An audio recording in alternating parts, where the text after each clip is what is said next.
고려대학교 DSBA 연구실 박사과정 서성환입니다. 이번 영상에서 말씀드릴 논문의 제목은 보시는 바와 같고요. 그러면 이제 영상 시작하도록 하겠습니다. 그 영상에서 논문에 대해서 살펴보기에 앞서서 제가 지난 영상에서 말씀드렸던 내용인 어그멘테이션에 대해서 다시 한번 말씀드려볼 내용이고요. 수정사항들이 있어서 조금 업데이트된 버전으로 말씀드려 보겠습니다. 그리고 논문에서 알아야 될 기본적인 컨셉들에 대해서 살펴볼 예정이고요. 그 다음으로 논문에 대해서 리뷰를 드리고 마치도록 하겠습니다. 제가 연구하고 있는 분야는 Adversarial Example, Adversarial Attack, 그리고 디펜스로 나뉘어지고요. 이 분야가 생소하신 분들을 위해서 간략하게 말씀을 드리면 Adversarial Example이라고 명명되는 이 예제들은, 인스턴스들은 특수한 노이즈를 원본 example, 여기서는 이제 고양이란 이미지인데 사실 텍스트나 오디오와 같은 모든 인풋에 대해서 마찬가지로 같은 원리로 이제 생성을 할 수가 있기 때문에 example이라는 단어로 명명을 하고 있고요. 그래서 특수한 노이즈를 원본 example에 더하여 사람이 판단하기엔 똑같지만 사람이 봤을 때는 노이즈를 더하기 전에 원본 example이나 노이즈를 더한 후에 adversarial example이 인지가 불가능합니다. 다름을 인지할 수가 없는데 머신이 판단하기에는 두 이미지를 다른 클래스가 되도록 오분류하는 이미지 example을 adversarial example이라고 말을 하고 있습니다. 그래서 오른쪽에서 보이시는 이 고양이 이미지 같은 경우에는 사람이 봤을 때는 똑같이 아무런 어떤 의심 없이 고양이로 보고 판단을 하겠지만 머신한테 이제 인풋으로 입력을 시켜보면 이제 오븐이라는 다른 클래스로, 완전 엉뚱한 클래스로 오분류를 하게 되는 그러한 이미지가 되겠습니다. 그래서 이제 다음으로 논문을 이해를 하기 위해서 Adversarial Training이라는 개념에 대해서 살펴볼 예정인데요.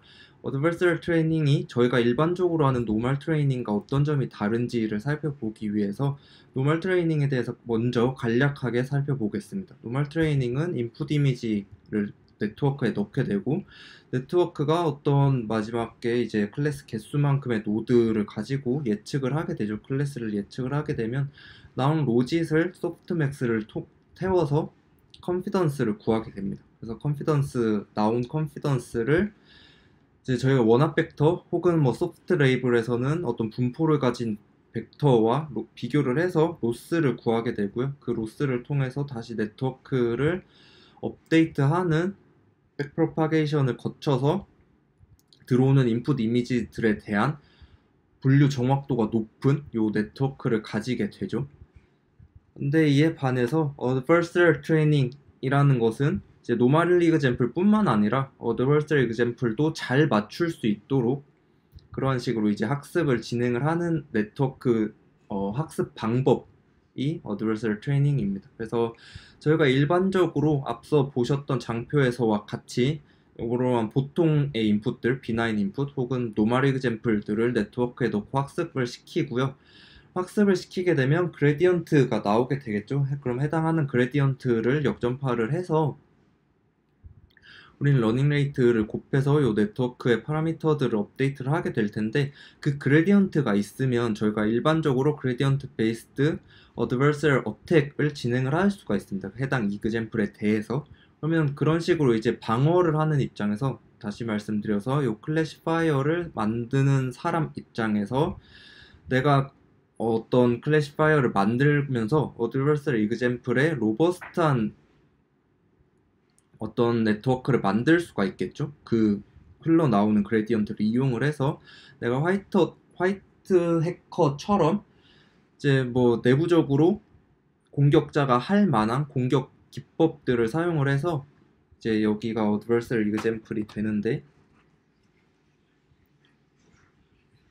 이 고양이를 adversarial example이라고 봤을 때 이제 방어를 하는 입장에서 이 클래시파이어를 만드는 사람 입장에서 adversarial example들을 생성을 하고요.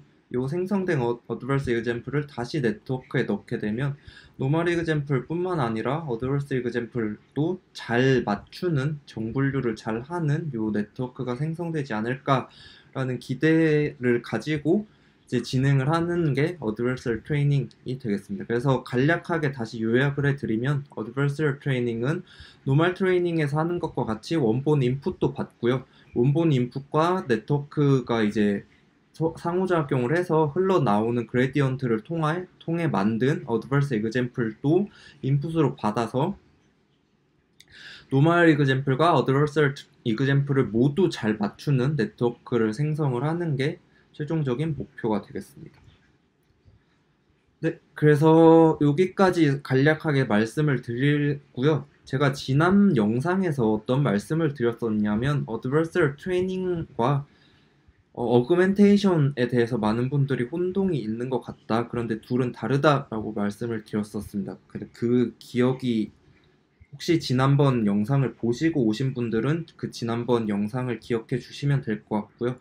그렇지 않고 본 영상을 처음 보시는 분들께서는 다시 한번 말씀드릴 테니까 제가 말씀드리는 부분만 잡고 뒷 영상들, 뒷 슬라이드들을 계속 봐주시면 될 것 같습니다.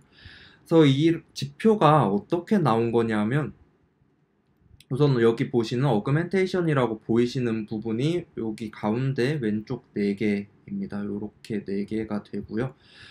Without augmentation 이라고 보이는 부분이 회색 부분 가장 왼쪽에 있는 거고요. 본 네트워크 같은 경우에는 덴즈넷을 썼던 걸로 기억을 하고 있고 CIFAR10을 인풋으로 사용을 했습니다. 그래서 아무런 어그멘테이션을 사용하지 않게 되면 네트워크가 테스트 데이터 만장에 대해서 83%의 분류 정확도를 보이게 됩니다.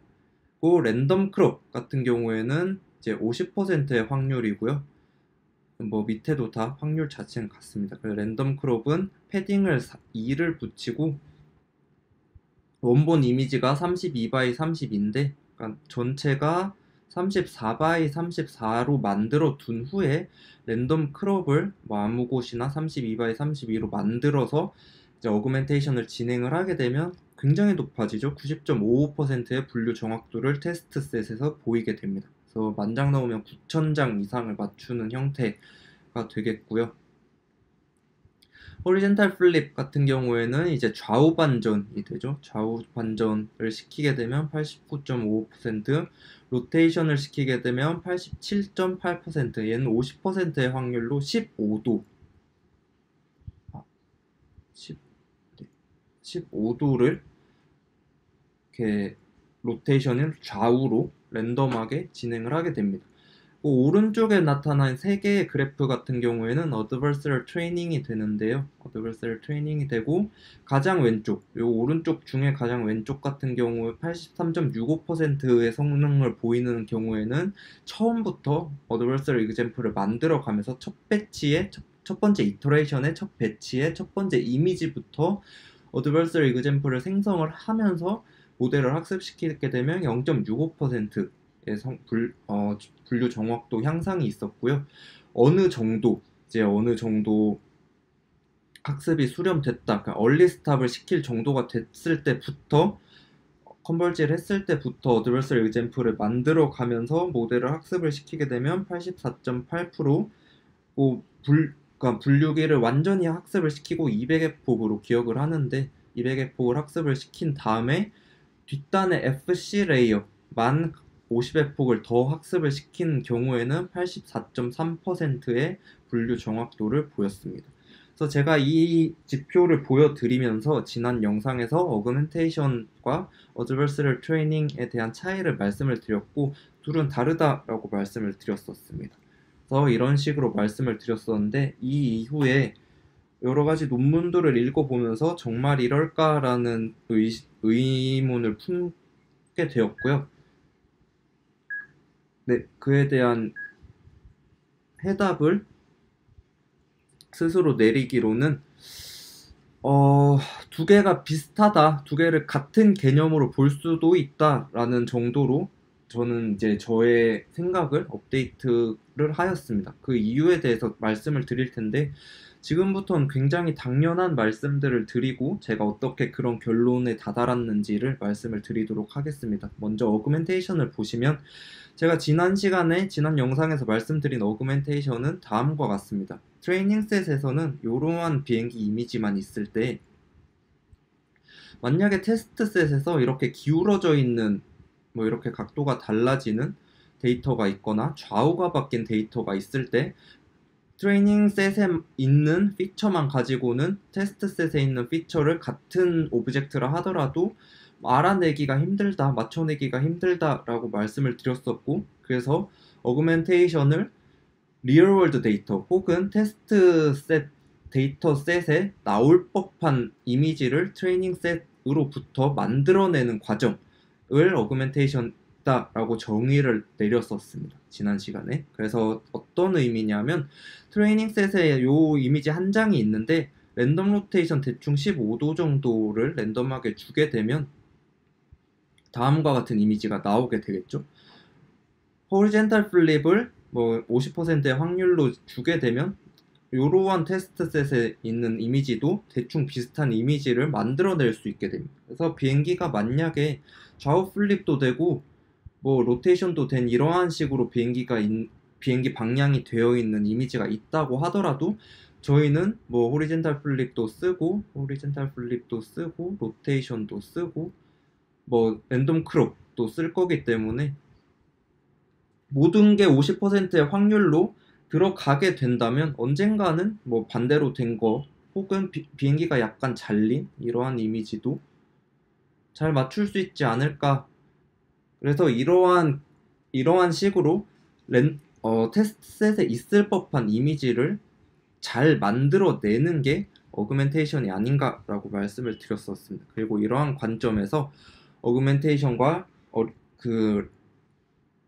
어드버서럴 트레이닝은 다른 개념이다 라고 말씀을 드렸었는데 어드버서럴 트레이닝은 어그멘테이션이 아니다 라고 말씀을 드렸었는데 저희가 대표적으로 어그멘테이션과 함께 어떤 모델의 분류 정확도를 높이기 위해서 사용을 하는 게 레귤라이제이션 텀이 있습니다. 정규화라는 게 있는데 어그멘테이션은 실질적으로 말했을 때 데이터 자체를 조작을 해서 변형을 해서 있을 법한 데이터를 만드는 거예요. 그래서 테스트에서 있을 법한 등장할 법한 데이터를 만들어내는 거고 레귤라이제이션 같은 경우에는 어떤 로스 펑션 텀을 조작을 해서 우리가 원하는 대로 커스텀을 해서 이게 일반화 성능을 만들어내는 거죠. 일반화 성능을 향상시킨다라고 생각을 할 수 있을 것 같은데 이 일반화 성능이 어떤 걸 의미를 하냐 하면 트레이닝 셋과 우리는 테스트 셋에서 같은 분류 정확도를 보일 수가 없습니다. 무조건 트레이닝 셋에서의 분류 정확도가 높은데 이는 테스트 셋에서 보지 못한 데이터들이 트레이닝 셋에 있기 때문이겠죠. 클래스는 같겠지만 그렇다면 이제 트레이닝 셋만 가지고 일반화 성능을 높이게 되면 최대한 트레이닝 셋에서 90%의 분류 정확도가 나왔을 때 테스트 셋에서 89% 요 떨어지는 디그레데이션 되는 요 성능이 덜 떨어지게끔 해주면 조금 좋지 않을까라는 개념으로 접근을 하는 게 정규화 텀이 되겠습니다. 그래서 대표적으로 사용하는 정규화 텀 같은 경우에는 드랍아웃이 있겠죠. 그래서 모든 인풋이 이러한 식으로 이제 연결이 되어 있을 때 모든 노드들이 이러한 식으로 연결이 되어 있을 때 오버피팅이 되다 보니까 뭐 매 배치 혹은 뭐 매 이터레이션마다 50%의 확률로 노드를 끄거나 엣지를 끄는 방법론도 있고요. 이런 식으로 엣지를 끄게 되면 트레이닝 셋을 외울 노드가 적게 되죠. 매 이터레이션마다. 그러면 이번 이터레이션에서는 이러한 노드들을 켜고 다음 이터레이션에서는 또 꺼져 있는 노드들이 켜질 확률도 있고 켜져 있는 노드들이 또 꺼질 확률도 있고 그런 식으로 반복해서 학습을 하다 보면 일반화 성능이 올라간다라는 게 드랍아웃의 개념이고 크게 보면 정규화의 큰 틀로서의 개념이 될 겁니다. 그런데 한 가지 확인을 해볼 점이 어그멘테이션이 정확히 이러한 정규화를 따라간다라는 사실인데요. 여기 보시는 것처럼 텐서 보드에서 가지고 온 거고, 제가 지금 찍은 플랫 같은 경우에는 average validation loss가 되겠습니다. 그래서 매 이터레이션마다 밸리데이션 로스, 배치 단위의 로스를 에버리지 한 거고요. 빨간색 텀 같은 경우에는 로스가 저희가 일반적으로 어떤 얼리 스탑을 할 때 이쯤에서 끊게 되죠. 요쯤에서 이렇게 끊게 되는데, 그 이유가 로스가 줄다가 밸리데이션 로스가 줄다가 로스가 커지는 이 부분이 트레이닝 셋에 오버피팅 됐다라고 말을 하기 때문입니다. 트레이닝 셋에 오버피팅 됐다고 말을 하기 때문인데, 이건 일반적으로 저희가 앞서 보셨던 드랍아웃 같은 정규화 텀으로 해결을 하게 됩니다. 일반적으로. 그런데 어그멘테이션을 쓰지 않은 경우, 이 빨간색 선이 어그멘테이션을 하나도 쓰지 않고 초록색 선이 위에서 앞서 말씀드린 어그멘테이션, 대표적인 어그멘테이션 세 가지를 다 사용을 한 경우인데요. 어그멘테이션 쓰지 않은 경우에는 일반적으로 분류 모델에서 이러한 로스 꼴을 보이게 되고요. 어그멘테이션을 쓰면 이러한 식으로 오버피팅 없이 지속적으로 로스가 감소하다가 유지를 잘 하는 것을 확인을 할 수가 있습니다. 그래서 어그멘테이션도 일종의 정규화처럼 작용을 한다라고 볼 수가 있겠어요. 그렇다면 우리가 정규화 텀 말고 어떠한 로스 펑션을 직접적으로 수학적으로 어떻게 좀 처리를 하는 그러한 정규화 텀 말고 어그멘테이션처럼 인풋을 조작을 해서 이렇게 정규화 텀으로 정규화로서 작용을 하는 대표적인 예제가 뭐가 있냐라고 살펴보면 가우시안 블러가 있습니다. 저희는 가우시안 블러를 일반적으로 정규화라고 말을 하죠. 그럼 이러한 개념에서 봤을 때 어드버서리얼 트레이닝 또한 가우시안 블러와 같은 정규화로 볼 수 있지 않을까라는 생각에 다다르게 됐습니다. 그래서 어드버서리얼 트레이닝이 앞서서 가장 처음에 말씀드렸던 것처럼 어떤 특수하게 그레디언트를 통해서 구해진 노이즈를 원본 인풋에 더해 주게 되는데, 뭐 일종의 가우시안 블러와 같다라고 생각을 할 수 있겠죠. 그래서 직관적으로 학습 시에 어드버서리 example를 사용을 하는 게 가우시안 블러를 사용을 하는 거와 같은 정규화 의미를 지닌다라고 볼 수 있을 것 같습니다. 그래서 결론을 말씀드리면 최근에 굉장히 많은 보시는 것처럼 믹스업, 컷아웃, 컷믹스와 같은 데이터 어그멘테이션 논문 연구들이 쏟아져 나오고 있는데, 이러한 논문들에서 최근 어드버서리얼 트레이닝과 비교를 한다거나 혹은 어드버서리얼 트레이닝을 직간접적으로 사용을 하고 있습니다. 근데 그런 논문들에서 데이터 어그멘테이션과 레귤라이제이션의 역할을 뚜렷하게 구분을 짓고 있지 않아요. 그래서 저희도 요거를 뚜렷하게 구분 지을 필요 없이 두 개가 서로 상호 연관이 되어 있다라고 보면 될 것 같고요. 버추얼 어드버서리얼 트레이닝 같은 경우에는 논문 자체에서 어드버서리얼 트레이닝을 이렇게 언급을 하고 있지만 본 논문에서는 어그멘테이션에 대한 내용은 없고요. 이걸 정규화로 논문 전체적인 맥락을 풀어 나가고 있습니다. 그 백트랜슬레이션 같은 경우에는 NLP에서 어그멘테이션으로 굉장히 유명한 논문인데, 이건 사실상 살펴보면 개념 자체가 정규화에 가깝습니다. 어그멘테이션이라기보다는 정규화에 가까운 논문인데, 두 논문에서 요렇게 서로가 다르게 표기를 하고 언급을 하고 있는 걸 봤을 때 뚜렷하게 구분 없이 사용이 되고 있는 것 같고요. 최근 굉장히 핫한 연구 트렌드인 요 어그멘테이션 논문들에서도 마찬가지인 현상을 볼 수가 있습니다. 그래서 지난 영상에서 말씀드렸던 것과 다르게 어드버서리얼 트레이닝 또한 자연스럽게 어그멘테이션으로 해석할 수 있지 않을까라는 결론에 다다르게 되었습니다. 네, 그러면 지금부터 본격적으로 이제 말씀드릴 논문에 대해서 리뷰를 드릴 텐데, 논문 제목은 다음과 같고 작년 ICCB에 억셉된 논문입니다. 그래서 가장 기본적으로 살펴보면 이제 DNN이 저희가 분류기를 학습을 하면 마지막 단에 이런 임베딩이 나오게 되고 이런 것들을 마지막 그 덴스 레이어, FC 레이어를 통해서 분류를 하게 되는데, 이 임베딩 공간 자체에 제약을 둬서 클래스를 이러한 식으로 멀리 떨어뜨려 두면 공격이 덜 되지 않을까라는 게 이제 본 저자들의 메인 핵심 아이디어 컨트리뷰션이 되겠습니다. 그래서 저 컨트리뷰션이 왜 직관적이고 왜 되는지, 먼저 어드버서리 어택을, 본 논문은 디펜스에 관한 논문이지만 먼저 어떤 어택을 좌표계에서 이해를 하면 디펜스가 왜 되는지 알 수 있을 것 같아서 먼저 이 부분에 대해서 설명을 드려보겠습니다.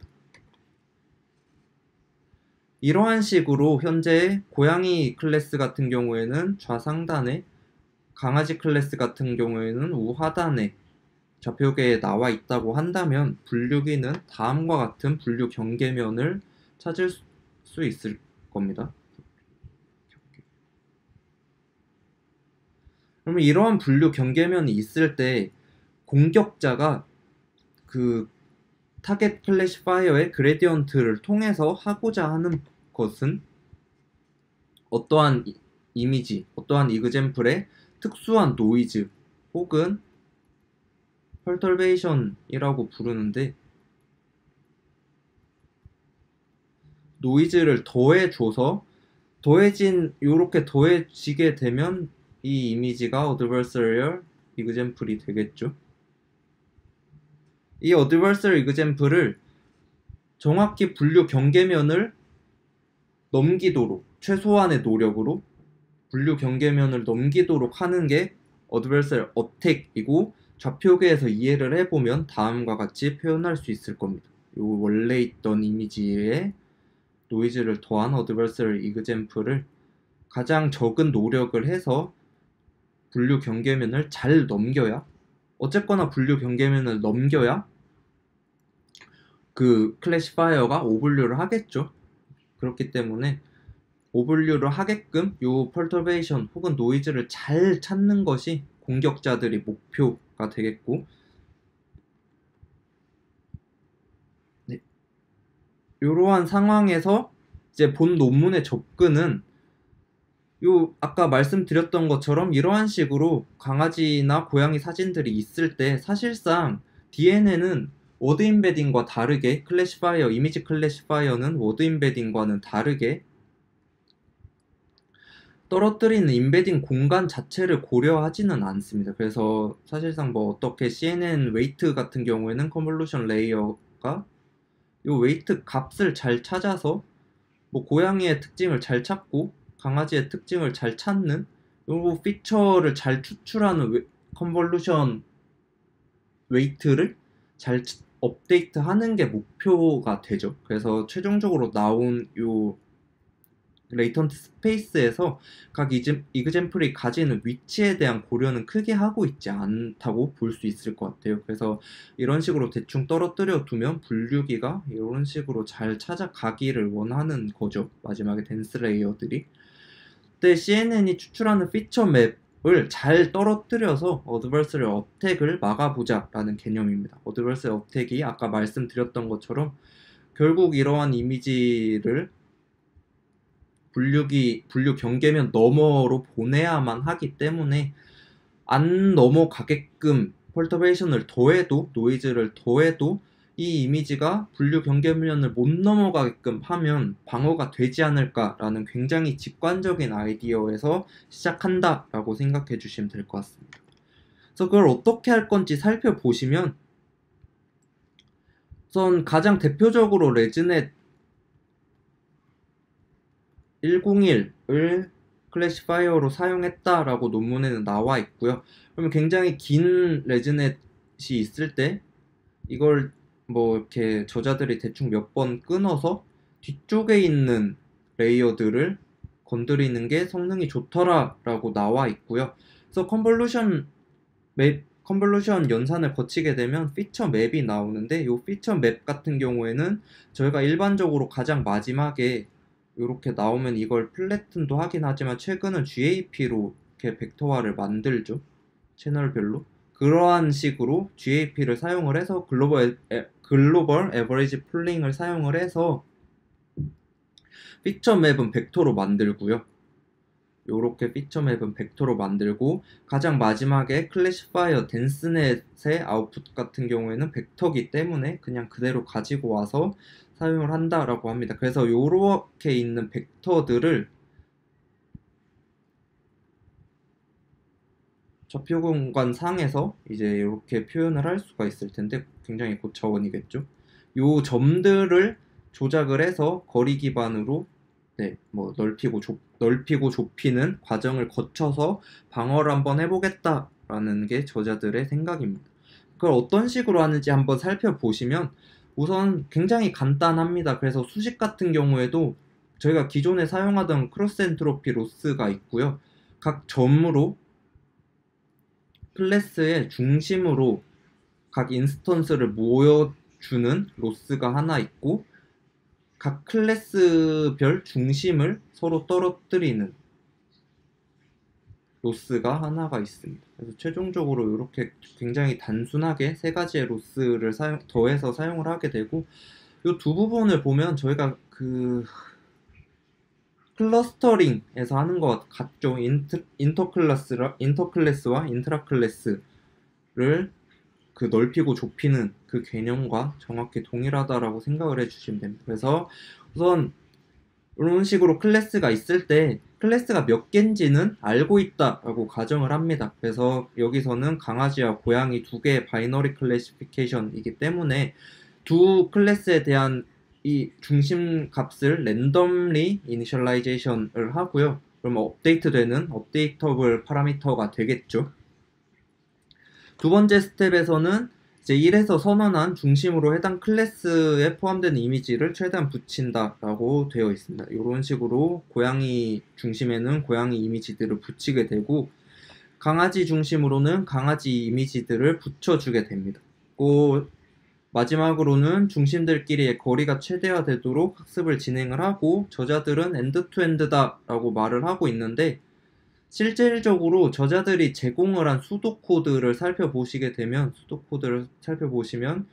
C로스가 컨벌지를 하지 않고 하면 이게 어느 정도 성능에 좀 좋지 못한 영향이 있어서 C로스를 컨벌지를 하고 진행을 한다라고 합니다. 요 이니셜라이제이션부터 요 스텝은 C로스를, 그러니까 분류 정확도를 어느 정도 향상해둔 뒤에 C로스가 컨벌지가 되면 시작한다라고 생각을 해주시면 되고, 이 말인즉슨 뭐냐면 결국 C로스가 분류가 될 때까지 클래시파이어를 학습을 하고, 그 뒤에 여기 나와 있는 스텝을 파인 튜닝 한다라고 볼 수가 있겠죠. 그러니까 논문을 쓰는 입장에서는 엔드-투-엔드를 했다라고 말을 하는 게 조금 더 유리하기 때문에 이런 표현을 넣어놨지만, 실질적으로는 모델을 먼저 학습을 시키고 이미지에 대해서 프리트레인을 시킨 다음에 이 스텝에 있는 로스, 아까 말씀드렸던 뒤에 클러스터링과 같은 두 개의 로스를 파인 튜닝을 했다라고 생각을 해주시면 될 것 같습니다. 그래서 굉장히 단순하게 방어를 했고요. 하지만 이 아이디어 자체가 아까 좌표계에서 어택을 보여드렸던 것처럼 굉장히 직관적이기 때문에 굉장히 좋은 아이디어다. 그리고 수학적으로 어려움 없이 문제를 굉장히 잘 풀었다라고 볼 수 있을 것 같습니다. 네, 그래서 지금부터는 논문에서 제공을 하고 있는 결과를 보여드릴 거고요. 본 논문에서는 여러 가지 어블레이션 스터디를 하고 있고 진행을 했었고, 그리고 그에 대한 여러 가지 결과들도 보여주고 있지만, 저는 가장 대표적인 결과를 해석을 하고 영상을 마무리하고자 합니다. 그래서 이 표에서 가장 먼저 살펴볼 내용은 가장 왼쪽에 있는 부분이 되겠는데요. 우선 노어텍이라고 하면 엠리스트나 시파10, 시파100, FM리스트 뭐 이런 데이터셋, 벤치마크 데이터셋에서 어드버서리 어택을 하지 않고 정말 정상적인 데이터만 가지고 분류 정확도를 측정을 했을 때를 노어텍이라고 하고 있고요. 소프트맥스 같은 경우에는 레즈넷 아까 말씀드렸던 101을 사용을 하고 있습니다. 그래서 hours 같은 경우에는 앞서 말씀드렸던 것처럼 그 특정한 레이어에서 글로벌 에버리지 풀링과 벡터들을 사용을 해서 각각의 어떤 거리 기반 로스를 적용한 부분이 hours가 되고, 앞서서 한 가지 설명을 빠뜨린 것 같아서 여기서 한 번 더 설명을 드리면 GAP를 사용한 레이어가 두 개가 있고요. 마지막으로 덴스 레이어 하나 거쳐서 나온 벡터가 하나가 있는데, 세 개를 컨택하거나 뭐 서물하거나 그러한 식으로 한 번에 사용을 하는 게 아니고요. 레이어 바이 레이어, GAP에서 레이어가 두 개가 있겠죠. 뭐 벡터를 쓰는 레이어 세 개가 있는데, 요 세 레이어 바이 레이어 모두 제한하는 로스를 적용을 하고 있습니다. 본 논문에서. 네, 요게 이제 학습단에서 굉장히 중요한 컨셉이 될 것 같은데 앞에서 말씀을 못 드린 것 같아서 다시 한번 짚고 넘어가고요.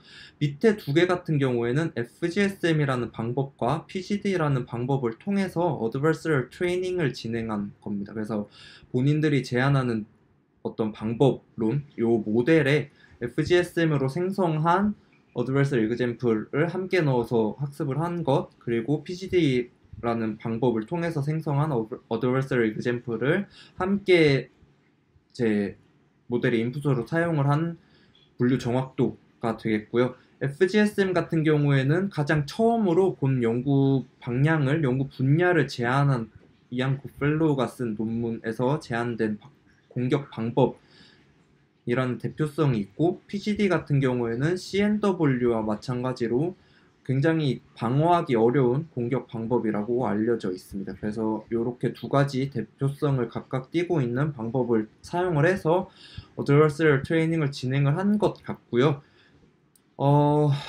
설명은 이렇게까지 드리면 될 것 같고, 노어텍에서 봐야 될 점은 우선 요 두 번째 시파텐에 대해서 말씀을 드리고 싶은데, 소프트맥스를 사용을 했을 때 90.80이 나왔어요. 90.80이 나왔는데 본인들이 제안하는 방법을 사용을 하면 90.45로 굉장히 소폭이지만 분류 정확도가 줄어들게 됩니다. 그런데 여기에 Adversarial Training을 사용을 했더니 분류 정확도가 조금 올라가더라라는 게 보이고 있죠. 뭐 이게 본 논문의 컨트리뷰션과는 전혀 상관이 없기 때문에 본 논문에서 언급을 하고 있지는 않지만, 제가 가장 앞쪽에 백그라운드 판에 보여드렸던 데이터 어그멘테이션과 그 Adversarial Training의 그 관련성에 대해서 말씀을 드릴 때, 뭐 요 정도 오르는 거는 정규 아톰으로 작용을 해서 오를 수도 있다라고 말씀을 드렸었고요. 그에 비해서 어그멘테이션과 다른 점은 언제나 항상 오르지는 않습니다. 저희가 대표적으로 사용을 하는 어그멘테이션을 쓰면 보통의 경우에는 분류 정확도가 오르기 마련인데, 사실상 Adversarial Example 같은 이미지들은 리얼월드에 있기가 매우 힘든 이미지들이기 때문에 어그멘테이션과는 다르게 이제 정규화의 분류 정확도에 일반화 성능을 줄 수 없을 때도 있겠죠. 당연히 뭐 시파 100에서처럼 이런 경우에는 분류 정확도가 크게 떨어지는 것을 확인을 할 수가 있습니다. 그 다음으로 살펴볼 점은 뭐 FGSM으로 방어를 했을 때, Adversarial Training을 진행을 했을 때 대부분의 공격에 대해서는 분류 정확도가 PGD를 사용을 해서 Adversarial Training을 했을 때에 비해서 떨어지지만, 그러니까 방어력이 많이 떨어지지만 FGSM으로 공격을 했을 때는 그래도 FGSM으로 막는 게 가장 효율적이더라라는 게 전체 데이터셋에서 화이트박스, 블랙박스 가리지 않고 확인을 할 수 있는 부분이 되겠습니다. 그리고 마지막으로 보여드릴 점이 화이트박스와 블랙박스의 차이가 되겠는데, 화이트박스가 블랙박스에 비해서 거의 절반 정도의 분류 정확도를 보이고 있는 걸 확인을 할 수가 있죠. 거의 모든 데이터셋에 대해서 이런 차이가 나고 있는 걸 보실 수가 있는데, 화이트박스 어택 같은 경우에는 공격자가 타겟 클래시파이어, 그러니까 여기서 보는 뭐 hours 더하기 Adversarial Training을 진행을 한 모델들의 전체 파라미터에 대한 접근 권한이 있다라고 생각을 해주시면 되겠습니다. 그래서 제가 아까 말씀드렸던 것처럼 공격자는 모델의 그레디언트를 기반으로 Adversarial Example을 생성을 하기 때문에 모델의 모든 파라미터를 알고 있는 것이 그레디언트를 생성을 하는데 당연히 유리하겠죠. 이렇게 당연히 그라운드 트루스의 그레디언트를 계산을 할 수 있기 때문에 화이트박스 어택을 하는 게 공격자 입장에선 매우 쉬운 방향이고요. 방어자 입장에서는 화이트박스 어택을 막아내는 게 블랙박스 어택을 막아내는 것보다 훨씬 어려운 태스크가 됩니다. 그에 비해서 블랙박스 같은 경우에는 파라미터에 대한 접근 권한이 없습니다. 블랙박스는 파라미터에 대한 접근 권한이 없어서 내가 따로 뭐 이렇게 대표적인 레즈넷을 새롭게 학습을 한다거나 VGC를 새롭게 학습을 하는 이런 대체 모델을 만들어서 파라미터를 추측하는 방법이 하나가 있고요. 두 번째는 어떤 타겟 모델에 파라미터는 모르지만 내가 인풋은 가지고 있다라고 했을 때 블랙박스에 인풋을 계속 지속적으로 넣어서 나오는 로스를 통해서 이 파라미터를 추측을 하는 게 있어요. 에스티메이션을 하는 연구 방향이 하나가 있습니다. 뭐 이러한 식으로 해서 이제 파라미터를 추정을 해서 공격을 하는 게 블랙박스 어택이 되고요. 그래서 공격자 입장에서는 블랙박스 어택이 굉장히 공격 성공을 하기가 힘든 거고, 여기서 나오는 본 저자들이 말하기로는 블랙박스는 2번은 아니고 1번으로 진행을 했고, 제가 기억하기로는 아마 VGG를 대체 모델로 썼다라고 기억을 하고 있습니다. 네, 그래서 여기까지 본 논문에 대해서 살펴봤고요. 여러 가지 제가 앞에 말씀드렸던 데이터 어그멘테이션과 어드버서럴 트레이닝 혹은 어드버서럴 이그젠플 그 자체에 대해서, 혹은 제가 오늘 리뷰 드린 논문에 대해서 틀린 것 같은 내용이 틀린 내용이 있다거나 이해가 되지 않는 내용, 혹은 뭐 좀 더 궁금하다거나 실험을 해줬으면 하는 내용이 있다면 언제든지 댓글이나 이메일을 남겨주시면 감사드릴 것 같습니다. 감사합니다.